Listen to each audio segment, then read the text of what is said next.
तर आता आपण काय बघणार आहे, तर हायड्रोस्टॅटिक पॅराडॉक्स म्हणजे काय असतं हे बघणार आहे. आता हा हायड्रोस्टॅटिक पॅराडॉक्स म्हणजे काय, तर थोडक्यात हा एक लॉ आहे असं म्हटलं तरी चालेल. ओके. आता हा लॉ समजून घेण्याच्या आधी आतापर्यंत जे काय आपण शिकलोय, तर ते थोडंसं समराईज करूया, जेणेकरून हा हायड्रोस्टॅटिक पॅराडॉक्स तुम्हाला इझिली समजेल. आता आतापर्यंत जे काय आपण शिकलोय ते समजण्यासाठी मी काय करतो, तर 3 बीकर्स मी ड्रॉ करतो किंवा 3 वेसल्स मी काय करतो, ड्रॉ करतो. नीट ऑब्झर्व्ह करा, की समजा हा फर्स्ट वेसल आहे. कन्सिडर करा हा फर्स्ट वेसल आहे. ओके. हा फर्स्ट वेसल आहे. सेकंड वेसल हा असा आहे.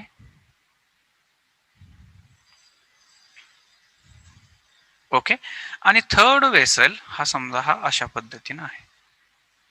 ओके. बघा, नीट विचार करा, खूप सिंपल आहे. काय केलंय मी, 3 वेसल कन्सिडर केलेत. मी काय म्हणतो, समजा हा वेसल ए आहे, हा वेसल आहे बी आणि हा वेसल आहे सी. आता याच्यामध्ये मी काय करतो, तर याच्यामध्ये मी लिक्विड इन्सर्ट करतो. ओके. याच्यामध्ये मी काय करतो, तर लिक्विड इन्सर्ट करतो, पण कुठपर्यंत, तर ह्या हाईट पर्यंत. ओके. समजा हे काय आहे, लिक्विड आहे. समजा कन्सिडर करा की याच्यामध्ये काय आहे, लिक्विड आहे ह्याच हाईट पर्यंत. आणि परत मी इथपर्यंत पण काय केलेलं आहे, याच्यामध्ये काय केलेलं आहे, समजा हे पण काय आहे, लिक्विड आहे समजा. ओके. समजा हे काय आहे, लिक्विड आहे, कन्सिडर करा. आणि इथं याच्यामध्ये पण मी काय करतो, की याच्यामध्ये पण मी काय करतो, लिक्विड भरतो. Okay.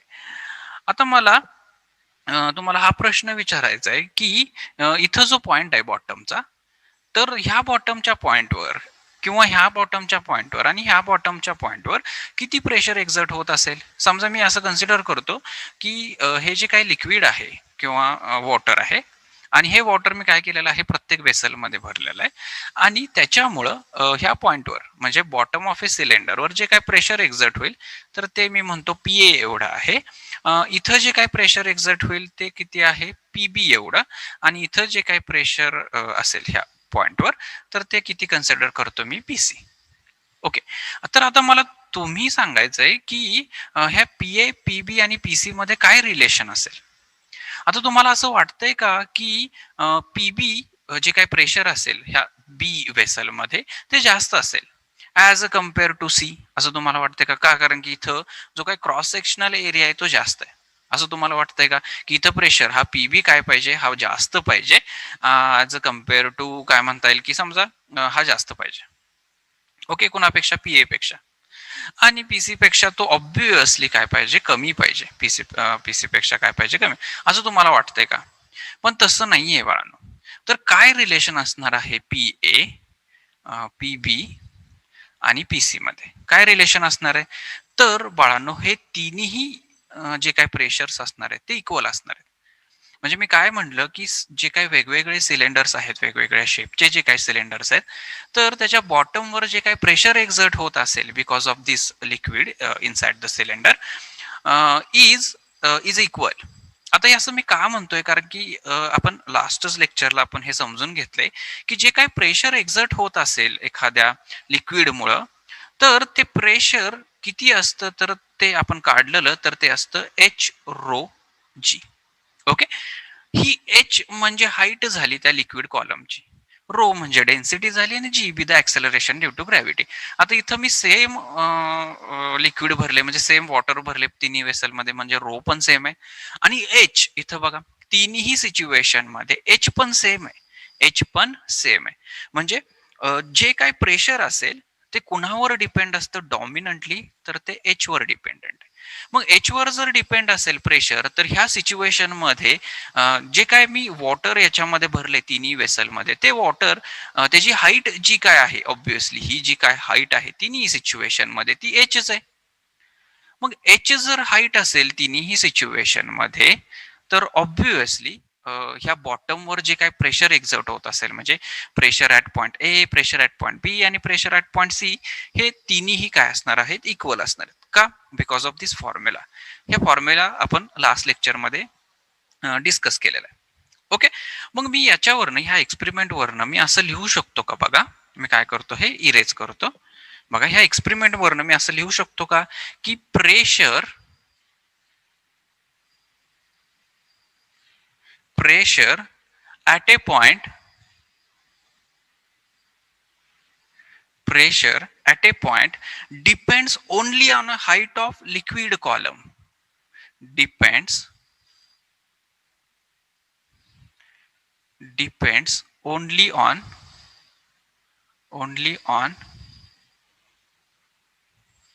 height of liquid column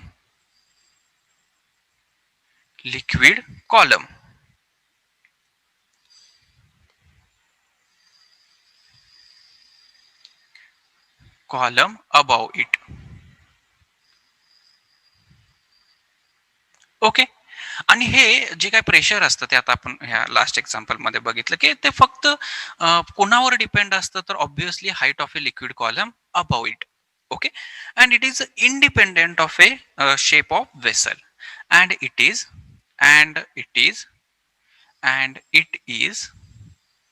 कुणावर डिपेंड नसतं and it is independent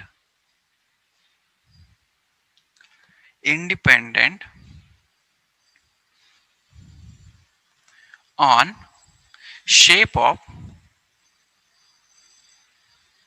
shape of vessel. बरोबर. ओके. जर तुम्हाला एवढं समजलं तर तुम्हाला हायड्रोस्टॅटिक पॅराडॉक्स समजायला काहीही अवघड जाणार नाही. ठीक आहे. बघा तर काय आहे सिच्युएशन. आता हा हायड्रोस्टॅटिक पॅराडॉक्स समजण्यासाठी इथं 4 वेसल्स घेतलेले आहेत. पण ते 4 वेसल्स कसे आहेत बघा. हा वेसल ए आहे, बी वेसल, हा सी वेसल आहे आणि हा डी वेसल आहे. आणि हे चारही वेसल काय केलेले आहेत ते त्यांचा जो काय बॉटम आहे तो बॉटम काय केलेला आहे एकमेकांना कनेक्ट केलेला आहे. ओके. आता जो बॉटम कनेक्ट केलेला आहे आणि ज्यावेळेस तुम्ही याच्यामध्ये लिक्विड ओतता म्हणजे समजा वॉटर ओतत असाल कुठल्याही एका वेसलमध्ये तर त्यावेळेस काय होईल जी काय वॉटरची लेवल असेल चारही वेसलमध्ये तर ती सेम राहते. ओके. आता तुम्ही असं म्हणाल की सर असं कसं सेम राहील.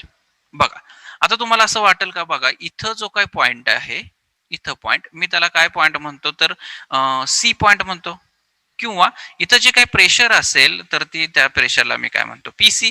इथं जे काही प्रेशर असेल तर ते प्रेशर मी काय म्हणतो पीडी. इथं जे काही प्रेशर असेल ते प्रेशर मी काय म्हणतो पीबी. आणि ह्या पॉइंटवर जे काही प्रेशर असेल तर ते प्रेशर मी काय म्हणतो पीए. आता तुम्हाला असं वाटतंय का की बाबांनो ह्या पॉइंटवर म्हणजे कुठल्या पॉइंटवर तर पीसी पॉइंटवर प्रेशर हे जास्त पाहिजे असं तुम्हाला वाटतंय का. तर तसं नाहीये. तर तसं अजिबात नाहीये. का नाहीये कारण की pressure is only depend on A height of a liquid column above it. Height of a liquid column above it म्हणजे त्या पॉइंटच्या वर किती लिक्विड कॉलम आहे किती हाईटचा लिक्विड कॉलम आहे त्याच्यावर डिपेंड असतं की त्या पॉइंटवर किती प्रेशर एक्झर्ट होत असेल. त्याच्यामुळं प्रेशर जे काय असणार आहे ह्या सगळ्या पॉइंट्सवर ते काय असणार आहे सेम असणार आहे. जर प्रेशर सेम असेल तर ऑब्व्हियसली जी काय हाईट असणार आहे प्रत्येक वेसल मधली ती काय होईल सेम राहील. भलेही तुम्ही जे काय वॉटर ह्या वेसलमध्ये इन्सर्ट करताय ते तुम्ही ए मधनं इन्सर्ट करा किंवा बी मधनं इन्सर्ट करा किंवा सी मधनं इन्सर्ट करा किंवा डी मधनं इन्सर्ट करा त्यांना काही फरक पडणार नाही. हे चारही वेसल ऍट ए सेम टाइमला फुल होतील. ओके. तर हा सिंपल हायड्रोस्टॅटिक पॅराडॉक्स आहे. ओके. तर नेक्स्ट जो काय पॉइंट आहे आपल्या सिलेबसच्या त्याच्याकडे आपण जाऊया. नेक्स्ट पॉइंट काय आहे पास्कल्स लॉ. आता पास्कल्स लॉ काय सांगतो बघा इथं स्टेटमेंट दिलेलं आहे. मी काय करतो आधी स्टेटमेंट आपण वाचूयात आणि मग त्याच्यानंतर त्याचं काय करूयात आपण एक्सप्लेनेशन बघूयात. ओके. काय स्टेटमेंट आहे बघा. Pascal's law states that the pressure applied at any point on a closed fluid at a rest is transmitted equally and undiminished to every point of a fluid and also on walls of a container provided by effect of a gravity is neglected.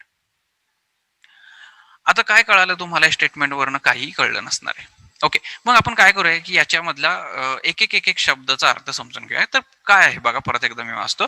तर Pascal's law states that the pressure applied at any point on closed fluid. बघा ते close fluid पण कसं पाहिजे तर ते रेस्टला पाहिजे. बघा, आता क्लोज्ड फ्लुइड म्हणजे काय, मी काय करतो ते एक बीकर घेतो. समजा हा बीकर आहे. ओके, हा बीकर आहे. ओके, आता याच्यामध्ये जर मी काय केलं, जर पाणी याच्यामध्ये मी ओतलं, बघा एक मिनिट, मी काय करतो की याच्यामध्ये लिक्विड घेतो किंवा वॉटर घेतो, वॉट एव्हर, किंवा फ्लुइड आहे असं समजा. मी काय करतो, याच्यामध्ये मी वॉटर घेतले असं समजा. ओके. ओके, आता हे जे काय आहे, हे वॉटर हे कन्फाइन्ड आहे का?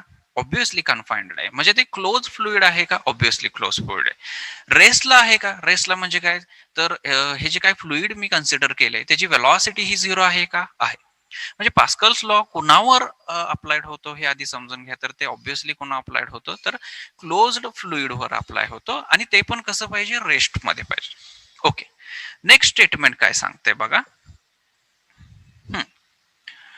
Pressure applied on a closed fluid or enclosed fluid is transmitted equally and undiminished to every point of fluid and also on a wall of a container. बघा याचा काय अर्थ, समजा मी काय करतो, इथे एक पिस्टन कन्सिडर करतो. इथे काय करतो मी, समजा हे पिस्टन आहे, समजा हे पिस्टन आहे, इथे एक पिस्टन कन्सिडर करतो.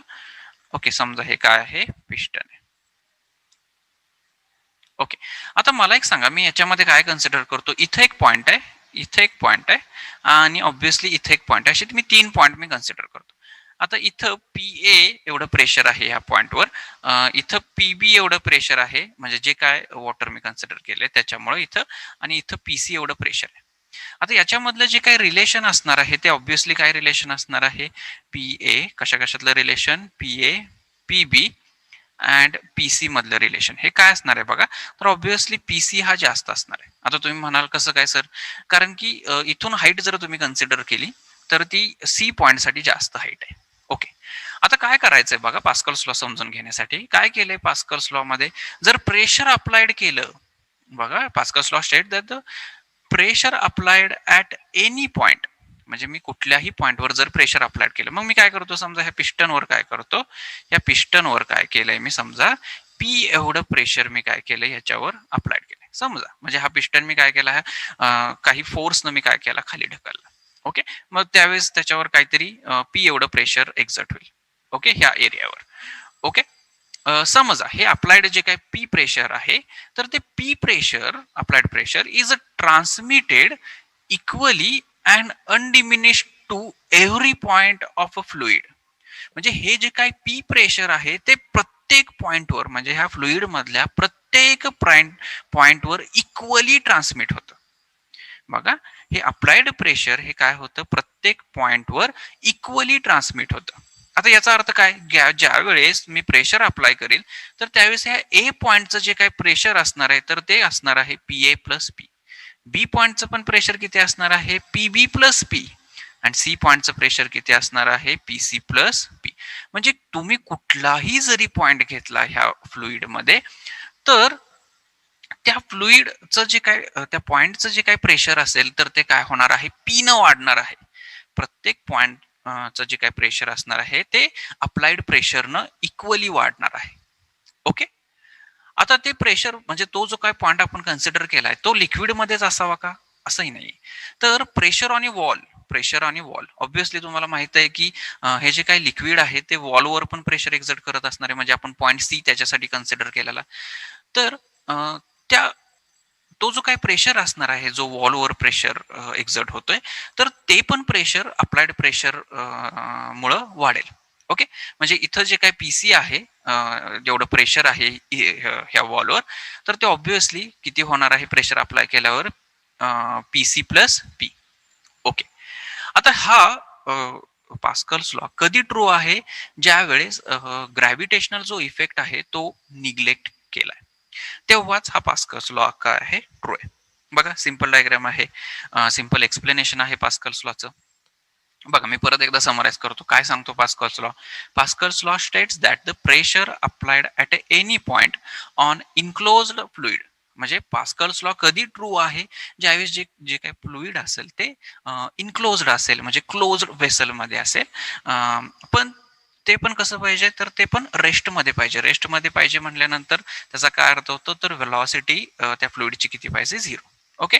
आणि जे काही प्रेशर मी अप्लाइड करतोय, pressure is transmitted equally and undiminished to every point of fluid and also on the wall of a container. Okay. पण हे कधी ट्रू आहे, provided by the effect of a gravity is neglected. म्हणजे जे काही pressure तुम्ही exert करणार आहे, कुठल्याही पॉईंटवर तुम्ही प्रेशर एक्झर्ट करा, तर ते एक्झर्ट केलेलं प्रेशर हे इक्वली ट्रान्समिट होतं प्रत्येक पॉईंटवर. आता हे समजून घेण्यासाठी आपण काय केलं, 3 पॉईंट कन्सिडर केलेले. प्रेशर पी अप्लाइड केलं तर काय होतं, ह्या तिन्ही पॉईंटचं जे काही प्रेशर आहे ते पी न काय होतंय, वाढतंय. ओके. आता हे समजून घेण्यासाठी आपण अजून एक एक्झाम्पल बघूया, की ज्याच्यावरनं तुम्हाला लगेच समजेल की पास्कल्स लॉ काय. ओके. मी काय करतो, हे इरेज करतो. बघा, इथं एक डायग्राम दिली, इथं एक डायग्राम दिली. आता कॉमन सेन्सनं तुम्ही उत्तर मला सांगायचं. पण ठीक आहे, ते विचारण्याच्या आधी मी तुम्हाला ही डायग्राम काय इंडिकेट करतं ते मी तुम्हाला सांगतो, की आतमध्ये याच्यामध्ये काय आहे, तर ऑब्व्हियसली कुठलं तरी लिक्विड भरले, समजा वॉटर भरले याच्यामध्ये असं कन्सिडर करा. ओके. याच्या आतमध्ये वॉटर आहे आणि इथं किती पिस्टन्स आहेत बघा. हा एक पिस्टन आहे, पिस्टन ए म्हणलं तरी चालेल, हा पिस्टन बी, हा पिस्टन सी आणि हा पिस्टन किती आहे, डी. असे 4 पिस्टन्स आहेत ह्या वेसलला. ओके. पहिली गोष्ट, हे जे काय फ्लुइड आहे ते क्लोज्ड वेसल मध्ये आहे का, ते इनक्लोज्ड आहे का, ऑब्व्हियसली आहे. दुसरी गोष्ट, ते रेस्ट मध्ये आहे का, ह्याला काय व्हेलॉसिटी दिली का, नाही दिली. म्हणजे इथं पास्कल्स लॉ जो आहे तो इथं मी अप्लाय करू शकतो. ओके. आता बघा, कॉमन सेन्सनं उत्तर द्या, की ज्यावेळेस मी काय करतो, F1 एवढा फोर्स लावून हे जे काय हा जो काय ए पिस्टन आहे तो खाली ढकलतो. बघा, मी काय करतो, एफ एवढा फोर्स लावून हा ए पिस्टन काय केलाय, मी खाली ढकललाय, खाली ढकललाय. आता ह्याच्यामुळं काय झालं, समजा की पी एवढं प्रेशर एक्झर्ट झालं. म्हणजे मी ह्याच्यावर काय करतोय, समजा पी एवढं प्रेशर एक्झर्ट करतोय. पी म्हणजे काय असणार आहे, force upon area, force upon area. म्हणजे पी एवढं प्रेशर मी काय करतोय, एक्झर्ट करतोय. आता पी ह्या प्रेशरनं मी जर आतमध्ये हे ढकललं, तर मला सांगा की ह्यातला एकच पिस्टन बाहेर येईल त्या प्रेशरमुळं, का तिन्ही पिस्टन्स बाहेर येतील ह्या अप्लाइड प्रेशरमुळं. बघा, बघू, करा विचार. काय म्हणतोय मी, की पी एवढं प्रेशर एक्झर्ट करून मी जर हा ए पिस्टन आतमध्ये ढकलला, तर मला सांगा की एकच पिस्टन फक्त त्याचं बाहेर मोशन होईल, का तिन्ही पिस्टन्स हे बाहेर येतील. तर ऑब्व्हियसली तिन्ही पिस्टन हे काय येणार आहेत, त्याची जी काय मोशन असेल ती आउटवर्ड होईल तिन्ही पिस्टनची. ओके. आता असं का झालं, तर obviously because of a Pascal's law. कसं काय, आता ज्यावेळेस तुम्ही पी एवढं प्रेशर एक्झर्ट करताय ह्या पिस्टनवर, म्हणजे तुम्ही ऍडिशनल प्रेशर देताय पी एवढं, तर ते ऍडिशनल प्रेशर ते काय होणार आहे, ते इथं पण ऍडिशनल प्रेशर लागणार आहे या पिस्टनवर, या पिस्टनवर पण ऍडिशनल पी एवढं प्रेशर लागणार आहे, आणि ह्या पिस्टनवर पण पी एवढं ऍडिशनल प्रेशर लागणार आहे. आणि ह्या अप्लाइड प्रेशरमुळं ऑब्व्हियसली हे जे काही तिन्ही पिस्टन्स असतील ते काय होतील, आउटवर्ड मूव्ह करतील. ओके. नेक्स्ट, नेक्स्ट जो काय पॉइंट आहे सिलेबस मधला, तर तो पॉइंट आहे application of a Pascal's law. Application of a Pascal's law. आता फर्स्ट ऍप्लिकेशन आहे काय, हायड्रॉलिक लिफ्ट. Hydraulic lift. आता कशासाठी वापरतात हायड्रॉलिक लिफ्ट, बघा बाळांनो, कशासाठी वापरतात बघा हायड्रॉलिक लिफ्ट. तर hydraulic lift used to used to used to lift heavy objects, heavy objects, used to lift heavy object using small force, using small force, using small force. Okay. बघा, म्हणजे hydraulic lift कुठं वापरतात, तर obviously कशासाठी वापरतात hydraulic lift, to lift the heavy objects using small force. आता obviously याचं जे काही वर्किंग प्रिन्सिपल असणार आहे तर ते काय असणार आहे, पास्कल्स लॉज असणार आहे. ओके. दुसरी गोष्ट, हायड्रॉलिक लिफ्टचा वापर कुठं केला जातो, तर वॉशिंग कारमध्ये. म्हणजे जर तुम्ही कार जर वॉश करायला दिली, तर त्यावेळेस ती कार उचलण्यासाठी बाळांनो हायड्रॉलिक लिफ्टचा वापर केला जातो. ओके. ओके. आता जर मी तुम्हाला असा प्रश्न विचारला की तुम्ही तुम्ही कार उचलू शकता का बाळांनो, तुम्ही कार उचलू शकता का? तर ऑब्व्हियसली तुम्ही काय कार उचलू शकत नाही. पण पण जर तुम्हाला पास्कल्स लॉ व्यवस्थित समजला असेल किंवा तुम्हाला हायड्रोडायनामिक्स व्यवस्थित समजला असेल तर तुम्ही इझिली कार उचलू शकता. कशाच्या मदतीनं? तर हायड्रॉलिक लिफ्टच्या मदतीनं. आता ही जी काय फिगर दाखवलेली आहे किंवा हा जो काय एक्सपेरिमेंटल सेटअप दाखवलेला आहे तो कशाचा आहे? हायड्रॉलिक लिफ्टचा आहे. आता व्यवस्थित इथं समजून घेऊया की हायड्रॉलिक लिफ्टचं हे जे काही कन्स्ट्रक्शन आहे ते कशा पद्धतीनं. आता इथं 2 सिलेंडर आहेत बघा. इथं हा एक सिलेंडर आहे, हा एक सिलेंडर आहे आणि हा दुसरा सिलेंडर आहे.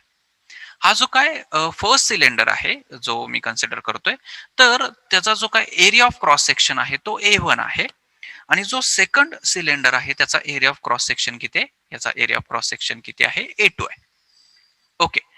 जेव्हा तुम्ही कार वॉशिंगला देतात त्यावेळेस काय केलं जातं? तर ह्या मोठ्या सिलेंडरवर काय केली जाते? ती कार काय केली जाते? पार्क केली जाते. मोठ्या सिलेंडरवर काय केली जाते? ती कार पार्क केली जाते. ओके, समजा ही कार आहे की जी तुम्ही दिली वॉश करायला आणि ती काय केली जाते? जर ही कार लिफ्ट करायची असेल वॉशिंगसाठी तर ती काय केली जाते? मोठ्या सिलेंडरवर ठेवली जाते. ओके.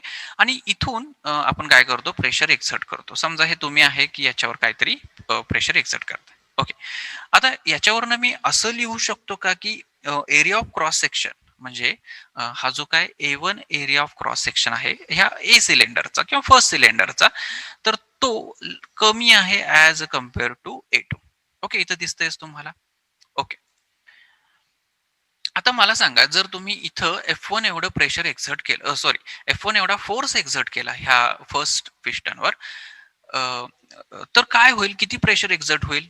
तर किती प्रेशर एक्झर्ट होणार बघा फॉर फर्स्ट सिच्युएशन मी म्हणतो. ओके, तुम्ही किती फोर्स एक्झर्ट करताय याच्यावर F1 एवढा फोर्स एक्झर्ट करताय. F1 एवढा काय करताय तुम्ही? फोर्स एक्झर्ट करताय.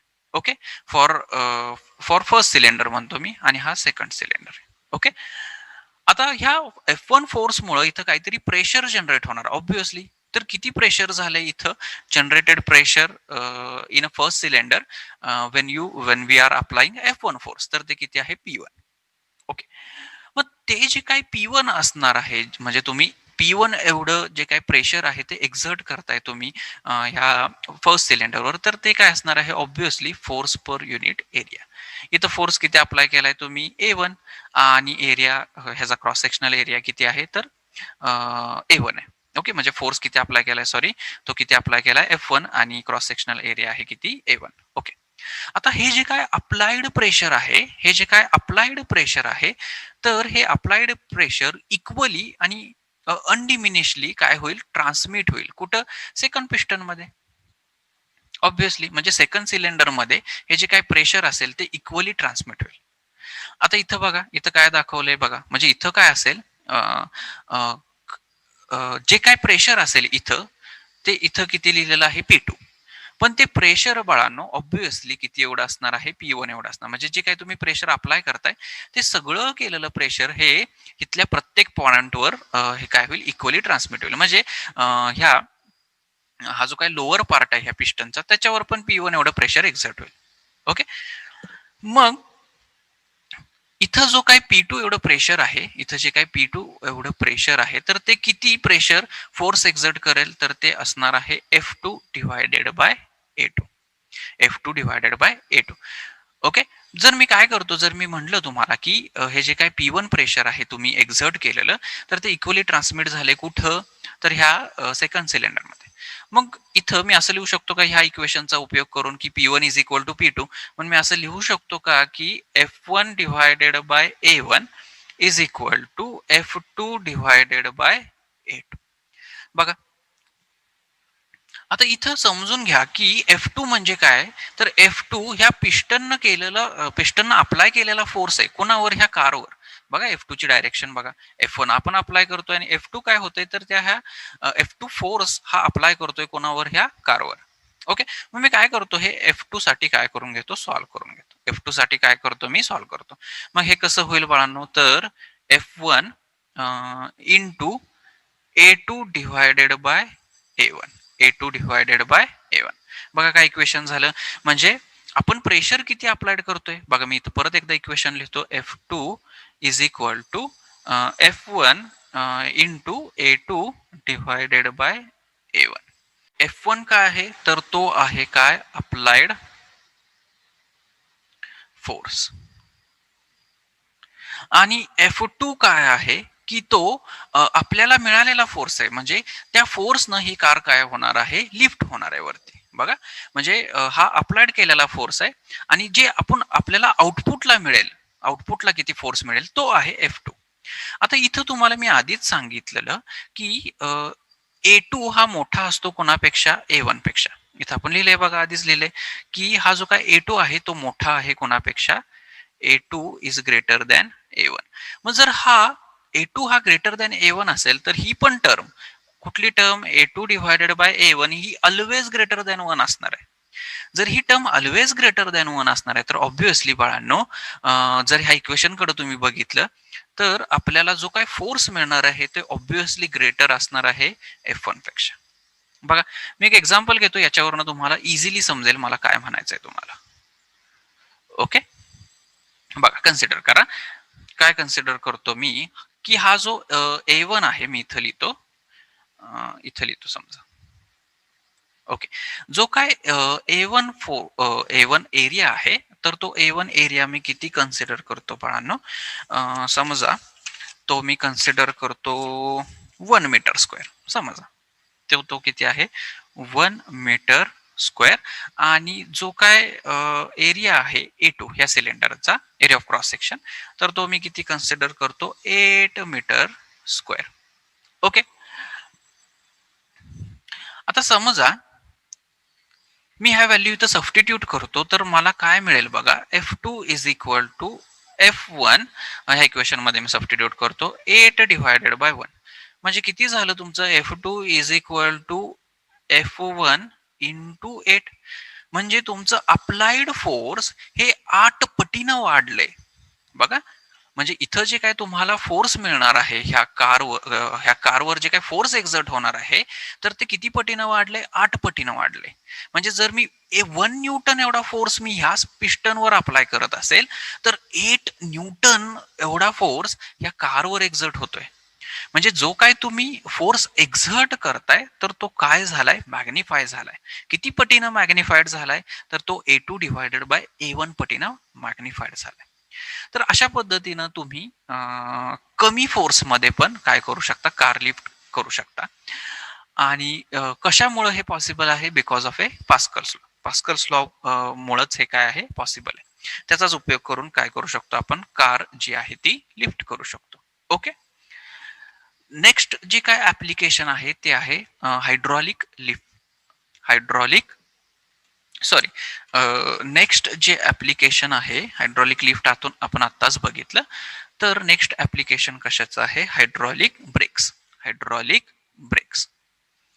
ओके, हायड्रॉलिक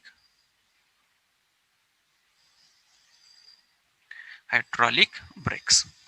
ओके, आता तुम्हाला माहित आहे की काय, ज्यावेळेस तुम्ही कार ड्राईव्ह करत असता तर तुम्ही काय करता की जस्ट ब्रेक प्रेस करून तुम्ही काय करता, कार थांबवता. आता जर हा असा विचार करा की एखादी कार थांबवायला तुम्हाला किती फोर्स एक्झर्ट करावा लागेल, खूप फोर्स एक्झर्ट करावा लागेल.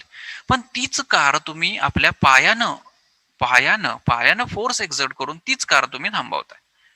ओके, आता हे कसं होतंय, ऑब्व्हियसली याचं पण वर्किंग प्रिन्सिपल काय आहे, पास्कल्स लॉज आहे. ओके, याचं पण वर्किंग प्रिन्सिपल काय आहे, पास्कल्स लॉ. आणि हायड्रॉलिक ब्रेक्स कशासाठी वापरतात, use to stop used to stop used to stop or slow down or slow down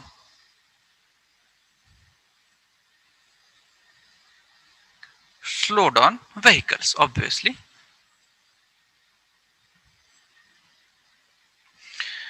Which are in motion.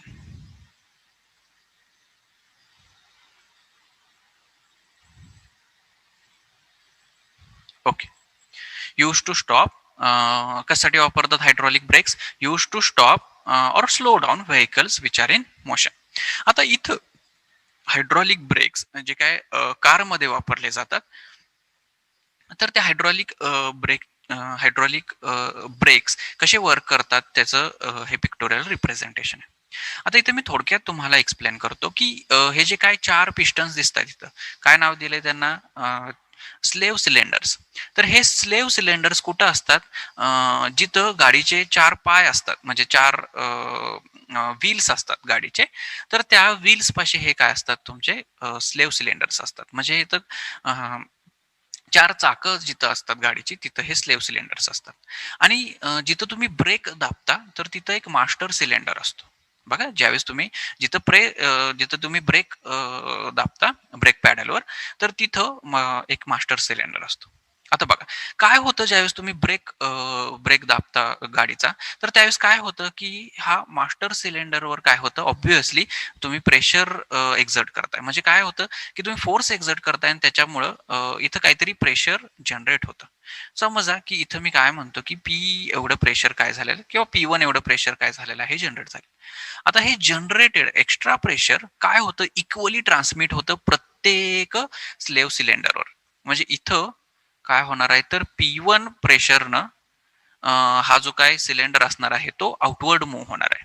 P1 प्रेशरनं काय होणार आहे, तो आउटवर्ड मूव्ह होणार आहे. इथं पण P1 एवढंच प्रेशर एक्झर्ट होणार आहे. इथं पण काय होणार आहे, P1 एवढंच प्रेशर एक्झर्ट होणार आहे. आणि ऑब्व्हियसली ह्या पण सिलेंडरवर P1 एवढंच प्रेशर काय होणार आहे, एक्झर्ट होणार आहे. म्हणजे जे काय अप्लाइड प्रेशर आहे, हे तुम्ही जेवढं P1 एवढं प्रेशर एक्झर्ट करताय, तर ते इक्वली ट्रान्समिट होईल प्रत्येक स्लेव्ह सिलेंडर्सवर. आता हे स्लेव्ह सिलेंडर्स कशाशी कनेक्टेड असतात, तर हे स्लेव्ह सिलेंडर्स फ्रिक्शन पॅडल्सशी कनेक्टेड असतात. ज्यावेळेस हे स्लेव्ह सिलेंडर्स हा हा जो काही पिस्टन आहे, ज्यावेळेस तो आउटवर्ड मूव्ह होतो ह्या P1 प्रेशरमुळे, म्हणजे प्रत्येक पिस्टन हा आउटवर्ड मूव्ह होतो, त्यावेळेस तो काय करतो, तर फ्रिक्शन पॅडलला पुढे ढकलतो. आता हे फ्रिक्शन पॅडल पुढे जाऊन जे काही रोटेटिंग व्हील्स असतात त्याला अपोज करतात, म्हणजे त्याच्याशी कॉन्टॅक्टमध्ये जातात आणि एक फ्रिक्शन तयार होतं आणि त्याच्यामुळं जे काय कार असेल किंवा जे काही मुव्हिंग व्हेकल असेल त्याचं स्पीड कमी होतं. बघा, परत एकदा मी समराईज करतो की हायड्रॉलिक ब्रेक्स कसे वर्क करतात. काय असतं हायड्रॉलिक ब्रेक्समध्ये, तर ऑब्व्हियसली पिस्टन्स असतात. तर काय करता तुम्ही की ज्यावेळेस ब्रेक पॅडलवर तुम्ही फोर्स एक्झर्ट करता, तर त्यावेळेस काय होतं, ह्या मास्टर सिलेंडर मधला जो काय हा पिस्टन आहे तो काय होतो, P1 एवढं प्रेशर काय करतो, जनरेट करतो. आता हे जनरेटेड एक्स्ट्रा P1 हे इक्वली ट्रान्समिट होतं प्रत्येक सिलेंडरमध्ये. ओके. म्हणजे याच्यावर ह्या सिलेंडरवर आणि ह्या सिलेंडरवर काय होतं, एक्स्ट्रा P1 एवढं प्रेशर एक्झर्ट होतं. आणि त्याच्यामुळं ह्या P1 एक्स्ट्रा ऍड झालेल्या प्रेशरमुळं हे जे काय असतं, हे पिस्टन, ह्या स्लेव्ह सिलेंडरचे सगळे पिस्टन्स ते काय होतात, आउटवर्ड मूव्ह होतात. काय होतात, हे असे आउटवर्ड मूव्ह होतात. आणि हे आउटवर्ड मूव्ह झाल्यामुळं काय करतात, ते फ्रिक्शन पॅडलला फोर्स करतात की तो फ्रिक्शन पॅडल काय होईल, त्या रोटेटिंग डिस्कला जाऊन त्याच्या कॉन्टॅक्टमध्ये येईल आणि त्याच्यामुळं काय होईल, त्या रोटेटिंग डिस्कचं किंवा त्या रोटेटिंग व्हीलचं काय होईल, त्याचं स्पीड कमी होईल. ओके. तर आय होप तुम्हाला पास्कल्स लॉ म्हणजे काय हे समजलं असेल. आणि त्याचे 2 ॲप्लिकेशन्स, कुठले कुठले ॲप्लिकेशन्स बघितले, एकतर हायड्रॉलिक लिफ्ट हे ॲप्लिकेशन बघितलं की कशासाठी वापरतात hydraulic lift, to lift the heavier objects. म्हणजे तुम्ही कमी फोर्समध्ये पण काय करू शकता, जास्तीत जास्त हेवियरचा ऑब्जेक्ट काय करू शकता, लिफ्ट करू शकता. दुसरं जे काय ऍप्लिकेशन आहे, तर ते आहे काय, हायड्रॉलिक ब्रेक्स. आता हे हायड्रॉलिक ब्रेक्स कशासाठी वापरतात, ऑब्व्हियसली कशासाठी वापरतात बघा, use to stop a vehicles और to slow down a vehicles which are in motion. Okay. Obviously ह्या दोन्हीही गोष्टीचं जे काय वर्किंग प्रिन्सिपल आहे, म्हणजे कुणाकुणाचं, हायड्रॉलिक लिफ्टचं आणि हायड्रॉलिक ब्रेक्सचं जे काय वर्किंग प्रिन्सिपल आहे, तर ते पास्कल्स लॉ आहे. ओके. आणि पास्कल्स लॉ काय सांगतो की जे काय प्रेशर आपण एक्स्ट्रा ऍड केलंय, म्हणजे कुणावर पण, हे पण इम्पॉर्टंट आहे की जे फ्लुइड ते इन्क्लोज पाहिजे. ओके. आणि ते रेस्टला पाहिजे. अशा फ्लुइडवर जर आपण प्रेशर अप्लाइड केलं, तर ते अप्लाइड प्रेशर काय होतं, इक्वली ट्रान्समिट होतं, equally transmit to the all points of fluid. Okay. आणि हा हा कधी ट्रू आहे, ज्यावेळेस काय करतोय आपण, इफेक्ट ऑफ ए ग्रॅव्हिटी काय करतोय, निग्लेक्ट करतोय. ओके. आय होप तुम्हाला पास्कल्स लॉ समजला असेल आणि हायड्रोस्टॅटिक पॅराडॉक्स म्हणजे काय हेही समजलं असेल.